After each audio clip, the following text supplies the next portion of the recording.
L'arche. Plusieurs civilisations ont été les gardiennes de l'arche, Olmec, Maya, Aztèques. Les crânes furent dispersés par les prêtres aztèques après la conquête espagnole. Ils doivent rester séparés car leur pouvoir collectif est trop puissant pour être utilisé avec sagesse par l'homme. Donc, comme j'avais dit donc, sur Direct 8, j'ai fait 2 listes des crânes de cristal. Donc, des listes possibles, hein, parce que, en fait, il en existe beaucoup, mais certains sont faux, et même, je crois encore, dernièrement, même certains qu'on pensait vrais on a découvert qu'en fait, ils n'étaient pas aussi anciens qu'on pensait. Alors, donc, le crâne le plus connu, c'est le crâne d'Anna Mitchell Edge, qui est dit, qu'on appelle soin et guérison, c'est le crâne vraiment le plus connu. Il est où, celui-là ? Aux États-Unis, je crois, si je ne m'abuse. Dans un musée ? Oui, en fait, c'est quand elle était petite, son père faisait des recherches archéologiques, donc je crois du côté du Belize, et il a trouvé, elle est montée sur une montagne, elle a vu un objet brillant, et puis elle est rentrée dans la caverne et elle a découvert ce crâne, et voilà. Après, donc le crâne du Sphinx, le crâne de Paris. Le crâne de Paris, on en a un à Paris ? Oui. Il est où ? Alors, je suis pas sûr à 100%, peut-être dans un musée ou quelque chose comme ça. Peut-être des internautes pourraient nous éclairer, peuvent envoyer un message. Ah oui, j'aimerais bien aller voir le crâne de Paris. idfm98.fr, n'hésitez pas à laisser un message, on peut le lire en direct. Ou sur le 01 34 12 12 22, parce qu'on je ne vais pas le dire, 01 34 12 12 22. Si vous savez où est le crâne de cristal de Paris, pas le champignon, hein, non, le crâne de cristal de Paris, eh ben, ça serait bien qu'on aille le voir. Alors, il y en a combien qui ont été trouvés ? Alors, donc là, j'ai dit les 3 premiers. Après, il y a le crâne Maya, il y a Max, le crâne du Texas, donc c'est pareil, il est assez connu. Le crâne Winsong, le crâne de Cristal Rose, le crâne Madre, le crâne Synergie, qui est aussi pas mal connu. Le crâne Shannara, qui est aussi pas mal connu. Le crâne du Smithsonian, le crâne reliquaire et le crâne de Provence. Donc là, c'est la première liste. Et la deuxième liste, crâne du destin, crâne de Londres, crâne de Paris, crâne de la Smithsonian Institution, donc c'est le plus grand. Il y en a plus que 12 là. Oui, je dis en tout, en fait, il y en a plus que 12, mais il y en a beaucoup qui sont faux. Donc moi, j'ai essayé de faire une liste des 12 qui sont les plus probables crânes de cristal, etc. Donc, il y a le crâne de la Smithsonian Institution qui est le plus grand, donc qui serait forcément le 13e. Parce que comme je l'explique, en fait, il y en a 12. Et il doit chanter le 13e. Voilà, le 13e est plus gros, en fait. Voilà. Mais ils chantent, ils disent que c'est un crâne chantant. Un crâne chantant, voilà. Ensuite, donc, il y a Shannara qui est soi-disant un crâne qui permet de communiquer la connaissance et stimuler la guérison. Donc toujours le crâne Synergie, Max, crâne Maya, crâne Iti, crâne Améthyste, crâne reliquaire, crâne de Cristal Rose et crâne de Provence. Voilà, et là on a un auditeur qui me dit qu'il en a un chez lui. Ah. Alors bonjour l'éditeur. Bonsoir. Bonsoir. Ouais, le 13e il est chez moi. Le 13e crâne il est chez toi ? Ouais, il est chez moi. Alors il est comment ? Non, mais sérieusement, j'ai envie de poser une question à monsieur qui parle. Oui, Guillaume. Est-ce que vous croyez vraiment à cette théorie ? Les crânes de cristal ou 21 décembre 2012 ? Non, 2012, et les crânes qui ont été apportés par les extraterrestres et tout ça. Pour le 21 décembre 2012, j'ai déjà donné ma réponse au monsieur tout à l'heure. Et pour les crânes de cristal... Est-ce que tu en as déjà vu un ? Je dirais, on verra le 21 décembre 2012. Est-ce que tu en as déjà vu un ? À part en photo sur Internet, pas en vrai, non. Non, mais c'est... Écoutez, mais vraiment, c'est ridicule, ça. Question des crânes qui vont arrêter le monde, donc c'est ridicule. Moi, j'ai une théorie, mais elle est plus fiable. Dites-moi, après je vous dirai la mienne. Voilà. La fin du monde arrive avec l'Antichrist. Dès que vous le voyez, vous saurez qu'il restera peu pour la fin du monde, c'est tout. Ni les Mayas, ni les Égyptiens, les pharaons, ni personne. Donc, oui, je parle aussi de l'Antéchrist dans mon e-book. Pardon ? Je parle aussi de l'Antéchrist dans mon e-book. Bah voilà. Ouais. Il y a l'Antéchrist, il y a 10 signes qui vont suivre. Alors c'est quoi les 10 signes ? C'est quoi les 10 signes ? Par exemple, le soleil, il se lèvera là où il se couche en ce moment.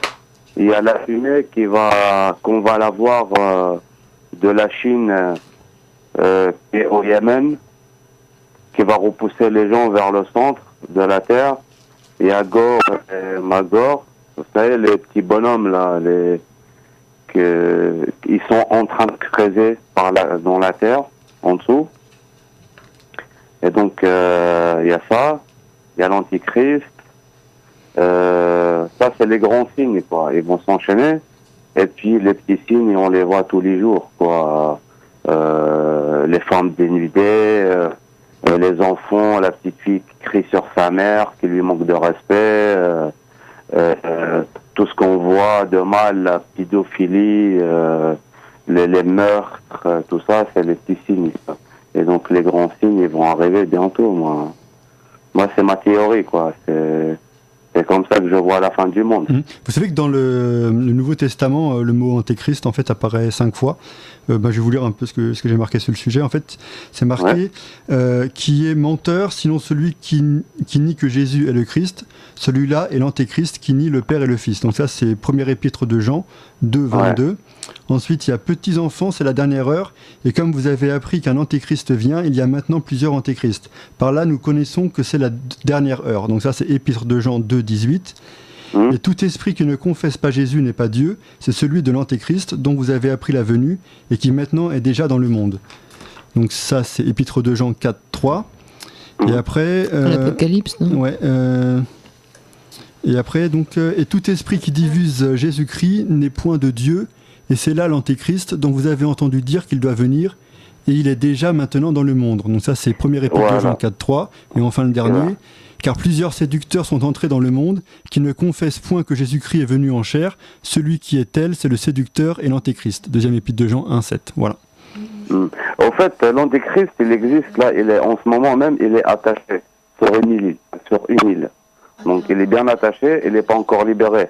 Mais dès qu'il va être libéré, il va faire des choses incroyables.